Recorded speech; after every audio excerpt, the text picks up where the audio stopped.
CM Dhami ने की मौसम को देखकर यात्रा करने की अपील। केदारनाथ धाम के लिए 15 जून तक नए पंजीकरण पर रोक। तीर्थयात्री 16 जून के बाद ही यात्रा के लिए कर सकेंगे पंजीकरण।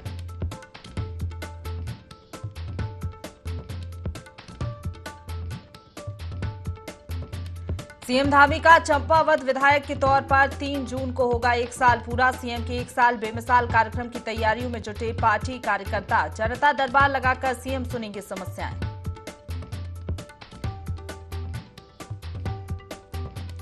पहलवानों के समर्थन में उतरे यूथ कांग्रेस के कार्यकर्ता। राष्ट्रीय महासचिव ने हल्द्वानी में प्रेस कॉन्फ्रेंस कर केंद्र सरकार पर साधा निशाना। कहा, दोषियों को बचाकर खिलाड़ियों को मेडल गंगा में बहाने को मजबूर कर रही सरकार।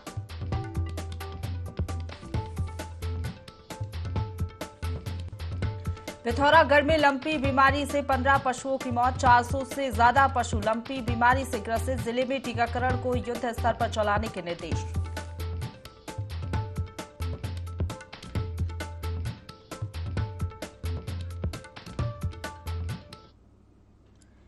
नमस्कार, देवभूमि लाइव देख रहे हैं आप। आपके साथ मैं हूं प्रशंसा। बुलेटिन की शुरुआत करेंगे खबरों से, जहां मोदी सरकार के 9 साल पूरे हो चुके हैं। इसको लेकर बीजेपी ने उत्तराखंड में महाजनसंपर्क अभियान शुरू किया है, जिसके तहत प्रत्येक लोकसभा में कार्यकर्ता और सोशल मीडिया प्रभारी जनता से संवाद कर रहे हैं। ये कार्यक्रम 30 जून तक चलेगा।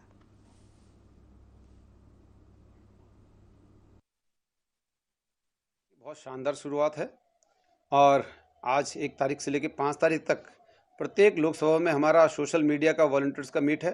सुबह मीडिया के साथ प्रेस है, प्रेस वार्ता के बाद सोशल मीडिया के साथ जो भी केंद्रीय मंत्री होंगे, हमारे सांसद होंगे और स्थानीय हमारे नेतागण हैं, उनका जो है सबके साथ संवाद है।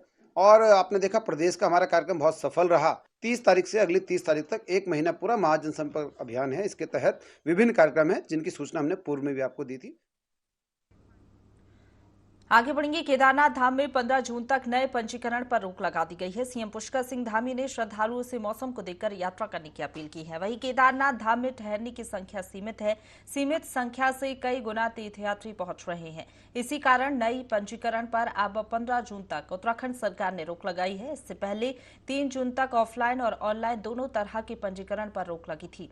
प्रदेश में अब तक चारधाम यात्रा के लिए 38 लाख से अधिक तीर्थयात्री पंजीकरण करा चुके हैं। इसमें केदारनाथ धाम के लिए 13 लाख, बद्रीनाथ धाम के लिए लगभग 11 लाख पंजीकरण शामिल है। केदारनाथ धाम में अब तक 6 लाख से ज्यादा और बद्रीनाथ में 5 लाख से अधिक यात्री दर्शन कर चुके हैं।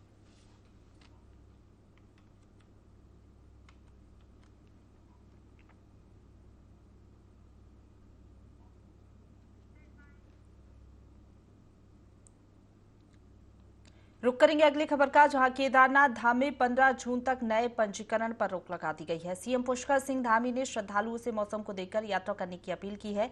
वहीं केदारनाथ धाम में ठहरने की संख्या सीमित है। सीमित संख्या से कई गुना तीर्थयात्री पहुंच रहे हैं। इसी कारण नए पंजीकरण पर अब 15 जून तक उत्तराखंड सरकार ने रोक लगा दी है। इससे पहले 3 जून तक ऑफलाइन और ऑनलाइन दोनों तरह के पंजीकरण पर रोक थी।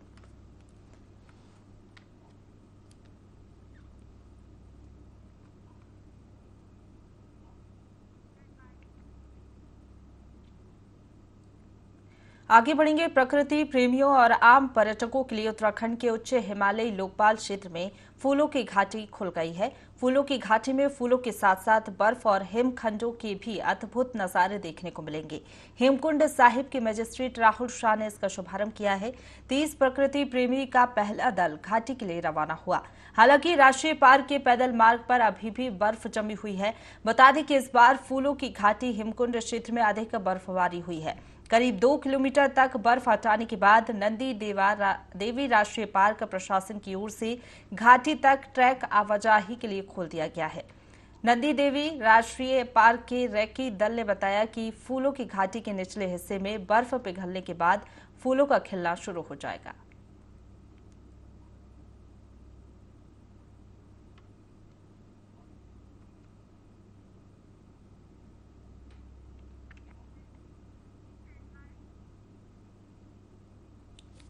रुक करेंगे अगली खबर का, जहां हरिद्वार के खेलरी निवासी मृतक राजपाल सिंह की सनसनीखेज हत्या मामले में पुलिस ने खून से सनी शर्ट बरामद की है, जिसके बाद पुलिस टीम ने मृतक के भाई बाल सिंह को दबोचकर आक्रोशित जनता के गुस्से को काबू किया।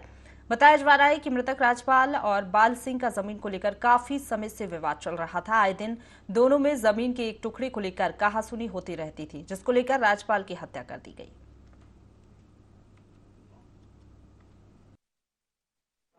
घर की सारी संपत्ति से मैं हड़प गई थी। अच्छा, 4 मकान थे, 3 पर उसने कब्जा कर लिया था, घर की जमीन पर कब्जा कर लिया था। इसे ऐसे ही आदत पड़ गई थी। मेरे को बोलता था तुझे मैं ऐसे ही भगाऊंगा यहाँ से। बार बार उसने फसल बोलता, मैं उसे रोकता, हाथ जोड़, उसने मेरे को झूठे मुकदमे की तरफ के इस तरह परेशान करता था। सूचना प्राप्त हुई कि बेरडी गांव में जो थाना भादराबाद में, खेलडी गांव में थाना भादराबाद में एक व्यक्ति की लाश मिली है और जिसकी पहचान राजपाल नाम से हुई है। क्योंकि मौके पर जो सूचना आई थी उसके हिसाब से बड़ी नृशंस तरीके से हत्या करने की बात बताई, जिससे तत्काल उच्च अधिकारीगण हमारे और क्षेत्राधिकारी और सभी फॉरेंसिक टीम सभी वहां पहुंच गए थे। वहां पर जो हमने फॉरेंसिक टीम कलेक्ट की और जो उनके परिजनों से मृतक की जानकारी करी तो उससे पता चला कि पूर्व में भी एक पारिवारिक विवाद उनका अपने चाचा और अपने उनसे चल रहा था और जो अभियुक्त इसमें बाल सिंह है, जो उसको गिरफ्तार किया गया है, जो रिलेशन में ही आता है उसके, और ज़मीन के विवाद को लेकर जो आवेश में आकर अकेला देखकर इसके द्वारा जो है पाठल से हत्या कर दी गई थी। पाठल भी बरामद कर लिया गया। साथ ही साथ हत्या के दौरान चूंकि काफ़ी वार किए गए थे तो जो खून के छींटे उसके शर्ट आदि पर आए थे वो सब बरामद कर लिए गए और उसके द्वारा भी अपने जुर्म करने की बात बताई गई कि उसके कारण क्यों ये हत्या की गई। ऊधम सिंह नगर अंतर्गत राष्ट्रीय राजमार्ग 74 पर भीषण सड़क हादसा हो गया, जहां सैकड़ों कुंटल रेता से भरा ट्रक अनियंत्रित होकर पलट गया। वहीं ट्रक की चपेट में आकर एक अल्टो कार और मोटरसाइकिल बुरी तरह क्षतिग्रस्त हो गई। इस दौरान एक व्यक्ति की मौके पर ही मौत हो गई तो वहीं 3 घायल हो गए हैं। घटना की सूचना मिलते ही किच्छा और पुलभट्टा थाना पुलिस मौके पर पहुंची और घायलों को अस्पताल पहुंचाया।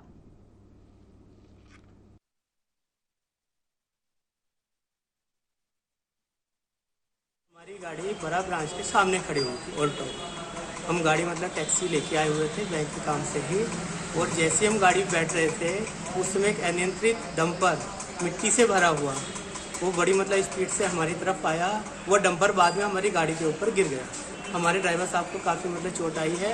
हमारे पास बिल्कुल भी टाइम नहीं था, बस इतना रहा कि 10-15 सेकंड में वो मैंने देखा और हम अपने आप को थोड़ा सा बचा सके। कॉल सेंटर से हमें कॉल आई थी, 108 द्वारा कॉल आई थी। हम सीन पर पहुंचे तो हमने सीन पर देखा कि एक ट्रक पलटा हुआ है जिसमें कि एक व्यक्ति के दोनों पैर दबे हुए हैं और एक व्यक्ति मौके पर छोड़ आए थे और एक को हम अपनी गाड़ी में डालकर ले आए थे। सीन पर उसके एक पैर फ्रैक्चर है और उसे किच्छा समाज अस्पताल में लाए हैं, उसका उपचार दिया जा रहा है। लक्सर के बहादुरपुर रेलवे फाटक के पास तालाब में अज्ञात व्यक्ति का शव मिलने से हड़कंप मच गया, जिसकी सूचना मिलती ही लक्सर पुलिस मौके पर पहुंची और शव को बाहर निकाला। इस दौरान ग्रामीणों से भी पूछताछ की गई पर शव की शिनाख्त नहीं हो पाई है। वहीं शव देखकर युवक की हत्या की आशंका जताई जा रही है। फिलहाल पुलिस ने मृतक के शव को कब्जे में लेकर पोस्टमार्टम के लिए भेज दिया है।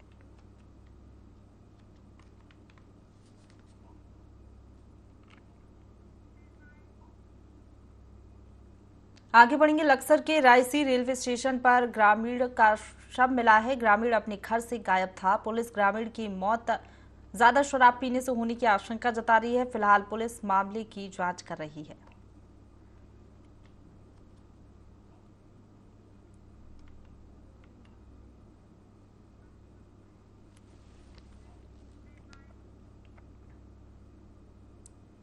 रुक करेंगे अगले खबर का, जहां हरिद्वार के चंडी चौक के पास भीषण सड़क हादसा हो गया, जहां ऋषिकेश उत्तराखंड डिपो की बस 20 मीटर गहरी खाई में जा गिरी। बताया जा रहा है कि बस में करीब 41 लोग सवार थे। इस हादसे में बस कंडक्टर और एक मासूम की मौत हो गई है। वहीं कई लोग गंभीर रूप से घायल हो गए हैं, जिसकी सूचना मिलते ही पुलिस, फायर सर्विस और एसडीआरएफ की टीम तत्काल मौके पर पहुंची और सभी घायलों को अस्पताल पहुंचाया।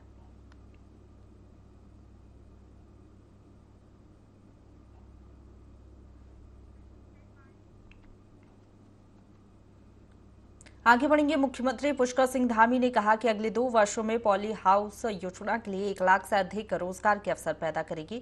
पीएम नरेंद्र मोदी की अध्यक्षता में हुई नीति आयोग की बैठक में पर्यटन और तीर्थ यात्री के रूप में आने वाली करीब 7 करोड़ फ्लोटिंग आबादी की सुविधा और संसाधन के लिए केंद्र से वित्तीय सहयोग की मांग की गई है। उन्होंने पर्यावरणीय सेवाओं के लिए राज्य को ग्रीन बोनस देने की मांग भी उठाई। इसके साथ ही जम्मू कश्मीर और पूर्वोत्तर राज्यों की तर्ज पर उत्तराखंड को भी औद्योगिक प्रोत्साहन नीति का लाभ अगले 5 साल तक देने की मांग की।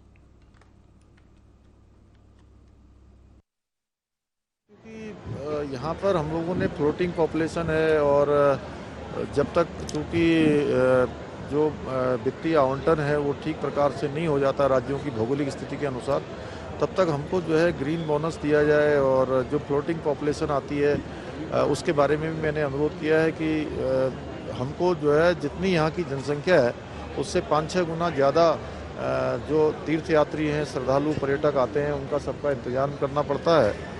और साथ ही जो राज्य के अंदर औद्योगिक प्रोत्साहन योजना है, वो योजना चूँकि 2022 तक थी, 17 से शुरू हुई थी, उसके लिए भी मैंने अनुरोध किया है। और भी कई सारे मसूरी में मूसलाधार बारिश से जनजीवन अस्त व्यस्त हो गया है। माल रोड के साथ ही अन्य जगहों पर भी जल भराव होने से परेशानी का सामना करना पड़ रहा है। सड़कों पर जगह जगह मलबा आ गया है। विश्व प्रसिद्ध केम्प्टी फॉल भी उफान पर है। प्रशासन ने केम्प्टी फॉल में पर्यटकों के जाने पर रोक लगा दी है।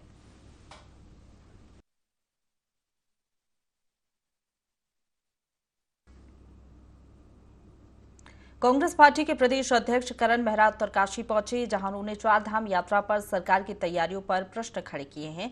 उन्होंने कहा कि प्रदेश के स्वास्थ्य मंत्री यात्रा की तैयारियों के समय कर्नाटक दौरे पर घूमने में व्यस्त रहे और पर्यटन मंत्री कहीं दिखाई नहीं दे रहे हैं, जिसका खामियाजा स्थानीय व्यवसाय से जुड़े लोगों और यात्रियों को झेलना पड़ रहा है।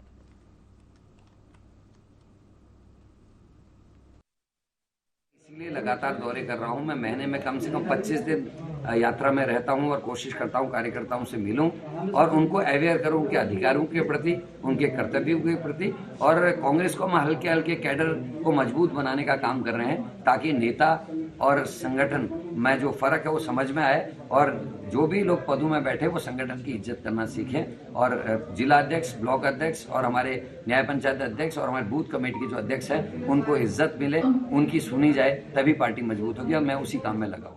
खटीमा में कीलपुरा रेंज के अंतर्गत वन विभाग के कर्मचारियों की बिली भगत से वेद की तस्करी की जा रही है। बता दें आपको, कीलपुरा रेंज के आसपास भोली भाली जनता और महिलाओं को बहला फुसलाकर रोजगार देने के नाम पर वन माफिया जंगल से वेद कटवाकर गांव में ही इकट्ठा कर रहे हैं। बाद में वेद को बाहर बेचकर मोटा मुनाफा कमा रहे हैं, लेकिन वन विभाग के अधिकारी सोए हुए हैं। वेद की तस्करी हो रही है कीलपुरा रेंज से, तो इसके लिए हमारा स्टाफ पूरा प्रयासरत है। और इसके क्रम में हमने कल 7 गट्ठर जो है उनके पकड़े भी। इसमें मुख्य रूप से महिलाएं जो हैं जंगलों में जाकर इसको बैन को काट के ला रही हैं और अपने घरों में इसको छुपा के रख रही हैं। हल्द्वानी के भीमताल विधानसभा क्षेत्र के जनप्रतिनिधियों ने कुमाऊं कमिश्नर से मुलाकात की। विकास प्राधिकरण के नियम में बदलाव को लेकर उनकी ये मुलाकात रही। जनप्रतिनिधियों ने बताया कि क्षेत्र में विकास प्राधिकरण के तहत 60 मीटर की अनुमति ही मिली है। एग्रीकल्चर भूमि आबादी क्षेत्र में आने के बाद भी निर्माण कार्य की परमिशन नहीं दी जा रही है। स्थानीय युवा अपनी ही जमीनों पर रोजगार के लिए होम स्टे नहीं बना पा रहे हैं, जिससे स्थानीय लोगों को दिक्कतों का सामना करना पड़ रहा है।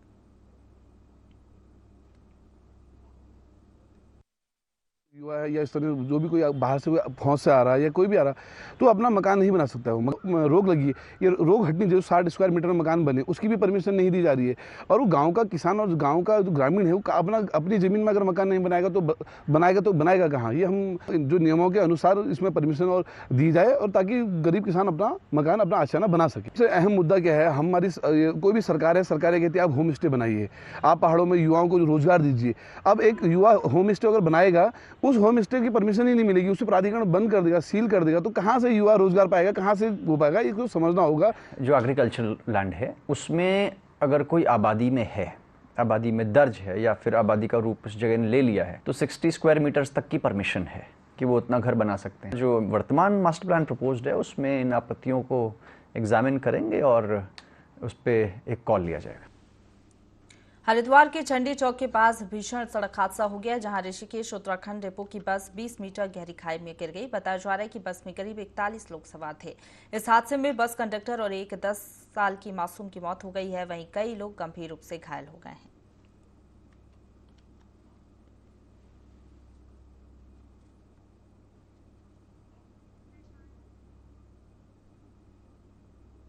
रुक करेंगे अगली खबर का, जहां कोटद्वार के भावर क्षेत्र में एक किसान ने स्मार्ट किसान का उदाहरण दिया, जिससे साधारण गेहूं की बजाय काले गेहूं का उत्पादन किया।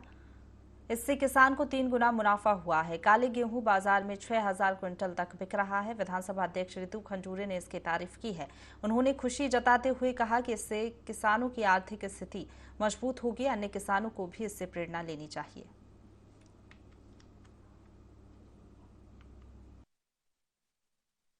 गेहूं यहाँ उगाए हैं और उस काले गेहूं का जो आजकल पूरे हिंदुस्तान में लोग कह रहे हैं सबसे बढ़िया आटा उसका है, ग्लूटेन फ्री आटा है, हेल्थ के लिए बहुत अच्छा आटा है, वो आज हमें कोटद्वार में दिख रहा है। एक एक्सपेरिमेंट किसान भाई ने किया था और मैं बहुत खुश हूँ कि कोटद्वार में इस तरह की चीज़ हो रही है। 6000 रुपये क्विंटल तक उसकी प्राइसिंग हो रही है।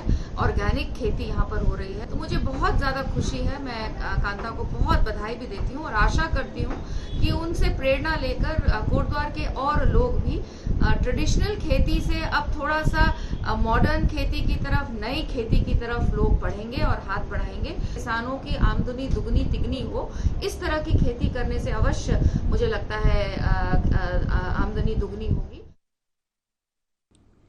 प्रदेश में इन दिनों हेमकुंड साहिब और चारधाम यात्रा जोरों पर है, तो वहीं दूसरी ओर बिगड़ता मौसम प्रशासन के लिए चुनौती बना हुआ है। यात्रियों की परेशानियां भी बढ़ रही हैं। मौसम विभाग ने 2 जून तक भारी बारिश को लेकर ऑरेंज अलर्ट जारी किया। इस बीच मुख्यमंत्री पुष्कर सिंह धामी ने सभी यात्रियों से मौसम की जानकारी लेकर ही अपनी यात्रा शुरू करने की अपील की।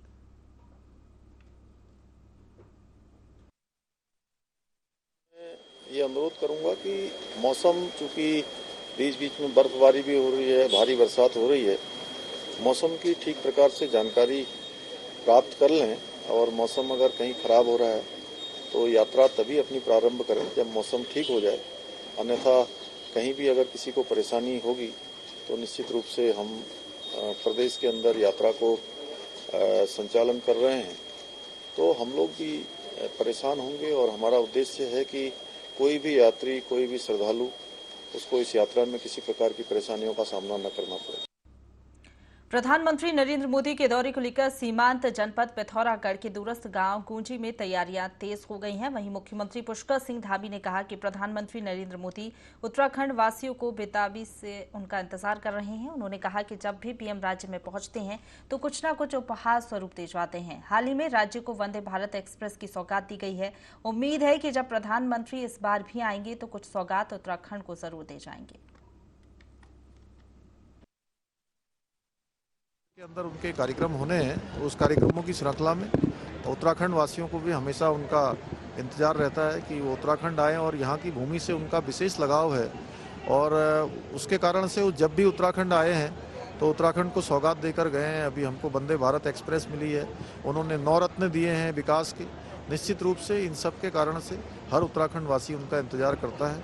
वो आएंगे तो निश्चित रूप से हम सब लोगों से मिलेंगे भी और आगे के कार्यक्रमों को भी बढ़ाने का जो है उनका आह्वान रहता है। हमें आगे बढ़ेंगे। बीजेपी प्रदेश अध्यक्ष महेंद्र भट्ट ने एक बार फिर अपने संगठन के कार्यक्रमों को लेकर कांग्रेस पर तंज कसा और कहा कि कांग्रेस हमेशा बीजेपी के कार्यक्रमों से डरती है, इसलिए तो अब भी महाजनसंपर्क अभियान के कार्यक्रमों से कांग्रेस घबरा रही है।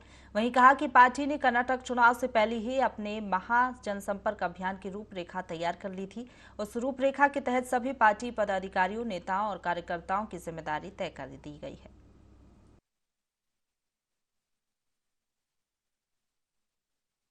कांग्रेस हमारे कार्यक्रम से घबराती है। हमारे कार्यक्रम पूर्व निर्धारित रहते हैं।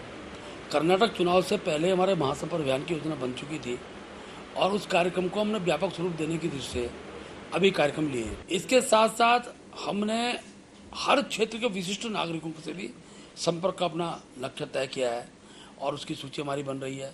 कल विधिवत रूप से प्रांत में हम कुछ प्रयास करें, कुछ नाम हम कल उजागर करेंगे।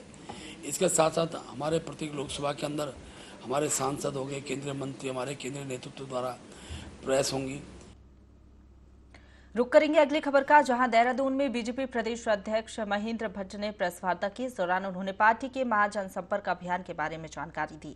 उन्होंने कहा कि प्रधानमंत्री के नेतृत्व में देश का तेजी से विकास हो रहा है। प्रधानमंत्री अपना परिवार, अपना विकास की गति को दरकिनार कर सबका साथ सबका विकास कर रहे हैं। इस महाजनसंपर्क अभियान के तहत केंद्र की उपलब्धियों को जन जन तक पहुंचाया जाएगा।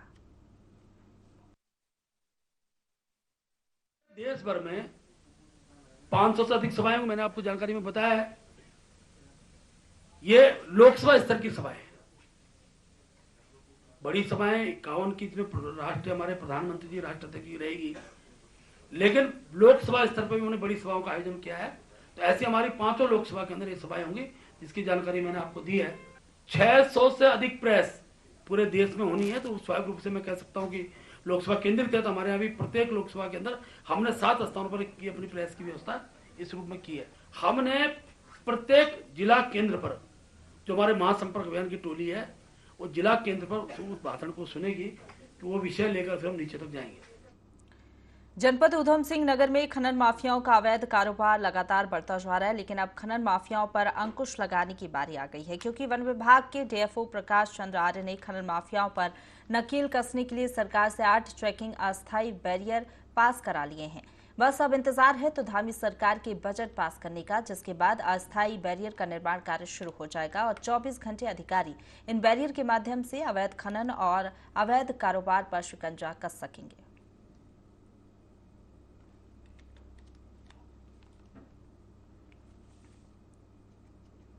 रुक करेंगे अगली खबर का, जहां चंपावत के बनवसा में यूपी सिंचाई विभाग ने शारदा बैराज के पास बेलबद्ध गोट वासियों को नोटिस जारी किया है। 1 सप्ताह में भूमि खाली कराने का नोटिस जारी हुआ है। विभाग ने 68 परिवारों को नोटिस दिए हैं। इससे सरकारी जमीन पर अतिक्रमण करने वालों में खलबली मच गई है। बेलबुद्ध गोटवासी सालों से यहां रह रहे हैं। बरसात में बाढ़ के समय वे प्रशासन की भी मदद करते रहे हैं, लेकिन सरकारी नोटिस मिलने से उन्हें बेघर होने का डर सताने लगा है।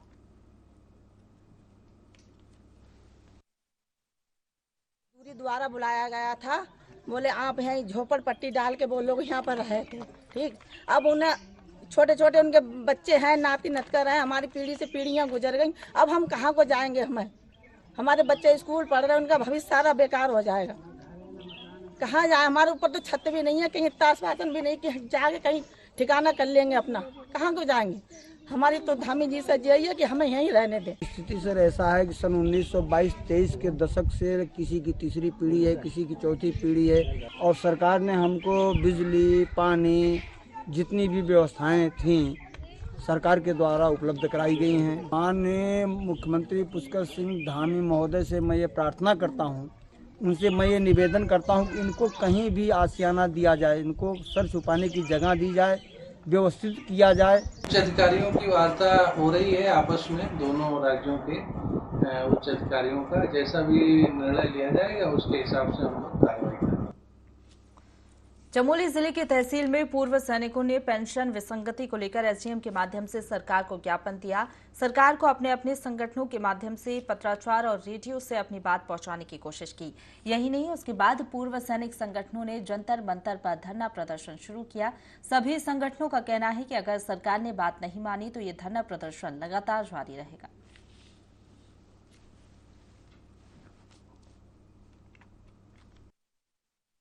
जंतर मंतर के 100वां दिन पूरा हो रहा है। इसी के अनुसार हमें आदेश हुआ कि आप तहसील स्तर पर अपने ब्लॉक में और अपने एसडीएम साहब या तहसीलदार को वही जितने ज्ञापन हमने आज तक सौंपे गए हैं महामहिम राष्ट्रपति जी को और प्रधानमंत्री जी को और रक्षा मंत्री जी को, उन ज्ञापनों का हमने उसमें उल्लेख किया है। तहसील स्तर पर एसडीएम साहब या तहसीलदार के थ्रू हमें इस पर कार्रवाई करने का निर्देश दिया है कि आप इस पर कार्रवाई की, हमारे ज्ञापन गए कहाँ हैं।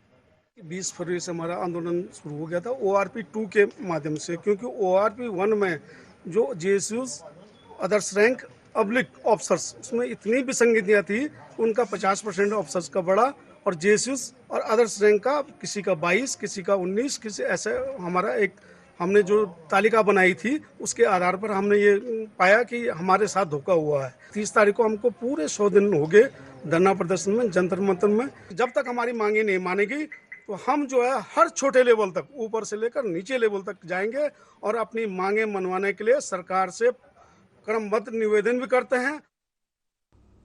इसी के साथ बुलेटिन में फिलहाल इतना ही। खबरों का सिलसिला लगातार जारी है, आप बने रहिए हमारे साथ।